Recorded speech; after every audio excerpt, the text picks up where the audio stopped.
बिस्मिल्लाहिर्रहमानिर्रहीम। आबादगार साथियों, अस्सलाम वालेकुम। अॼु 26 दिसंबर 2023 आहे। हीअ असां इमदाद 2005 तव्हांखे पहिरियां बि हिन जो तारुफ़ कराए चुका आहियूं। हाणे हिन में जेके असां फर्टिलाइज़र ॾिना आहिनि, भरपूर फर्टिलाइज़र, उन में ज़िंक, BOP, DAP या यूरिया या जेके असांजी जेके माना असेंशियल फर्टिलाइज़र आहिनि, हिन त महिल ते जेका हिन खे ज़रूरत हुई उहे असां ॾिना आहिनि। हाणे थोरो ॻाल्हाईंदासीं क्लाइमेट चेंज ते। एक्चुअल में जेको हिन जो हेडिंग जो या बूटिंग जो टाइम आहे न, उहो 70 डेज़ आहे। 72 टू 80, 60, 78, 75, माना 70 डेज़ असां काउंट कयूं था एवरेज।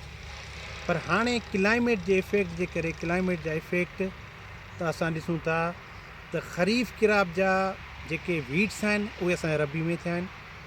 ऐं ॿियो इहो आहे त असांजा माना आबादगार परेशान थी विया आहिनि त वीडीसाइड असरु छो नथी करे, पर उहो हिकिड़ो इफेक्ट अलॻि आहे। ऐं इन खां अलावा ॾिसो टेम्परेचर में तपश ॾिसो, मूंखे हींअर पसीनो थो अचे। हीअ तक़रीबन 10:30-11 बजे जो टाइम आहे। इहो क्लाइमेट जो इफेक्ट आहे।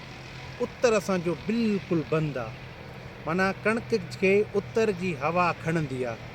ऐं हीअ टंडोजाम जो जेको एरिया आहे, असांजी लोकेशन ही तव्हां असां ॾिसो 5 एकड़नि जो पीस आहे जेको, माशाल्लाह असां तिन ते ॾाढी महिनत कई आहे। पर हाणे ही 7 जेका आहे 7 नवंबर 2023 जी पोखी आहे।